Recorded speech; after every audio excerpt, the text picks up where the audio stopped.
Assalamualaikum warahmatullahi wabarakatuh. Salam sejahtera untuk kita semua. Kami dari kelompok 4 ingin membahas materi dari mata kuliah Islam dan Peradaban Melayu, yakni sejarah perkembangan dan dinamika Islam di Singapura dan Brunei Darussalam. Baik, pembahasan yang pertama ialah proses masuknya agama Islam di Singapura. Singapura merupakan salah satu negara kecil di Asia Tenggara yang terletak di penghujung semenanjung Malaysia, berbatasan dengan Johor dan Kepulauan Riau, Indonesia. Negara ini merdeka pada tanggal 9 Agustus 1965 setelah lama dijajah oleh negara Inggris pada tahun 1819 hingga 1963.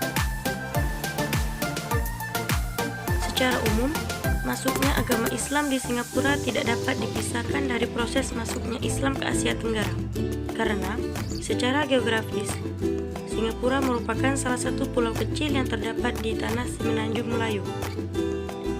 Pada masa awal Islam dikenalkan kepada masyarakat Asia Tenggara, yang lebih kental yaitu pada nuansa tasawuf. Karena penyebaran Islam di Singapura juga tidak terlepas dari corak tasawuf. Bukti pengajaran tasawuf ternyata sangat diminati oleh ulama-ulama setempat dan raja-raja Melayu. Kumpulan thariqah ialah thariqah Alawiyah yang terdapat di Masjid Ba'alawi. Thariqah ini dipimpin oleh Sayyid Hasan bin Muhammad bin Salim Al-Attas. Dalam mengurusi hal-hal yang berkaitan dengan umat Islam di Singapura, pemerintah negeri Singa ini mendirikan Majelis Ulama Islam Singapura pada tahun 1968.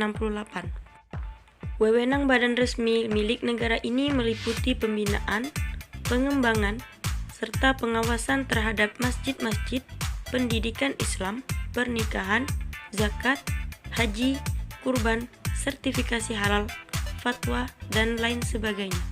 Proses masuknya Islam terjadi bersama dengan masuknya para pedagang Muslim, baik dari Arab maupun Persia, pada abad ke-8 sampai dengan abad ke-11 Masehi, yang mengalami peningkatan aktivitas perdagangan. Di Semenanjung Malaya, menjadi pemukiman-pemukiman bagi para pedagang Muslim tersebut. Sebagian dari mereka menetap dan berkeluarga di sana. Dengan demikian pula, diduga kuat bahwa Islam telah hadir di Tumasik antara abad ke-8 Masehi hingga dengan abad ke-11 Masehi. Pada abad ke-16 Masehi, Singapura lama tetap menjadi pemukiman Muslim bersama para pedagang lain, baik dari Eropa, India, maupun Cina, dan sekaligus menjadi pelabuhan penting di bawah kekuasaan Kesultanan Malaka sampai dengan kesultanan yang ditaklukkan oleh Portugis pada abad ke-1511 Masehi. Asep Saifullah, 2016. Dinamika Islam di Singapura. Muslim Singapura secara politis tergolong minoritas yang hidup di tengah masyarakat plural dan multikultural. Sejak kolonialisasi Inggris, keragaman etnis, budaya, dan agama semakin tampak jelas di negara ini sebagai konsekuensi dari lajunya arus migrasi terutama dari etnis Cina. Selain itu, arus modernisasi dan pembangunan yang begitu pesat serta ekonomi global modern yang berlangsung di negara ini memerlukan tenaga kerja yang handal dan profesional di bidangnya. Hal ini menjadi salah satu faktor penyebab lajunya arus migrasi tenaga kerja dari berbagai belahan dunia ke negara ini, sehingga semakin menambah keragaman etnis, budaya, dan agama, atau pluralitas dan multikultural warga Singapura. Sebagaimana dapat dilihat pada tabel berikut, bahwa Muslim hanya 15% dari seluruh jumlah penduduk, di mana sekitar 13,4% diantaranya adalah etnis Melayu dan lain sebagainya. Selain itu, bila dilihat dari hubungan negara dan agama, Singapura dikenal sebagai negara sekular, di mana negara menjadi netral dalam permasalahan agama, tidak mendukung orang beragama maupun orang yang tidak beragama. Agama menjadi urusan pribadi, pemerintah tidak memiliki hak dan kewajiban untuk mengatur agama setiap individu. Sekularisme Singapura ini ditegaskan oleh Kamaluddin. Hal yang sama juga disampaikan oleh Giorgio, materi informasi, komunikasi, dan seni. Pandangan ini menggambarkan tentang paham sekularisme strategis pemerintah, yang menegaskan bahwa sekular bukan berarti ateis atau tidak bertuhan, karena Faktanya, lebih dari 80% penduduk Singapura menganut agama tertentu.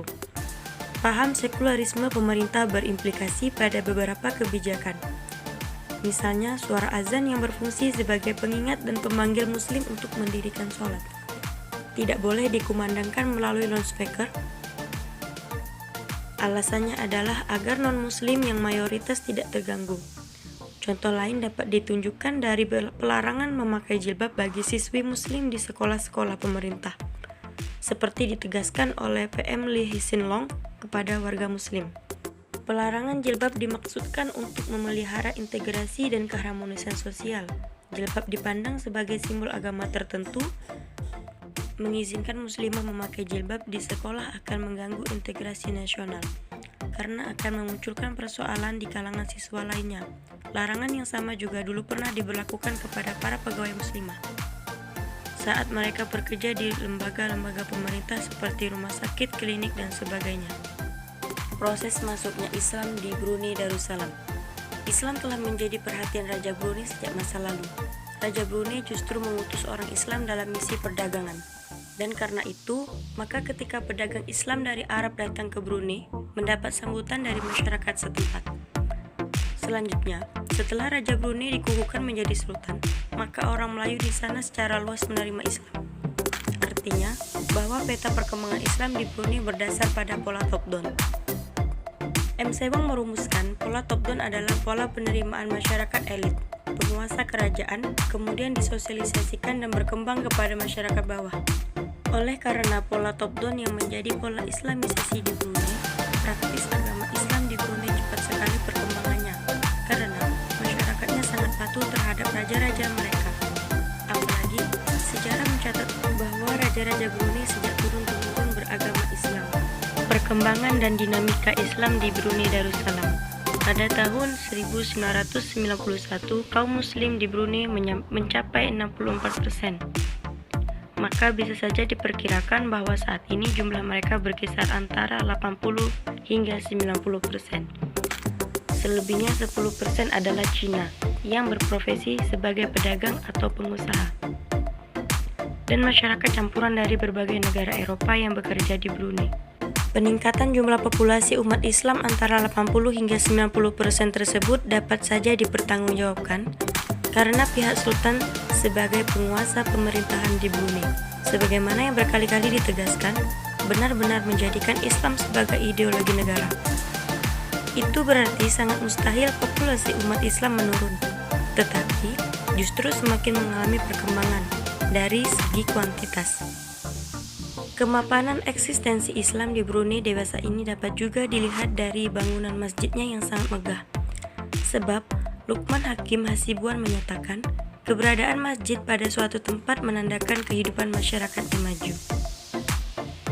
Baik, hanya ini yang dapat kami sampaikan dari materi dinamika Islam di Singapura dan Brunei Darussalam. Semoga yang kami jelaskan dapat dimengerti. Mohon maaf jika terdapat kesalahan. Kami akhiri. Wassalamualaikum warahmatullahi wabarakatuh. Terima kasih.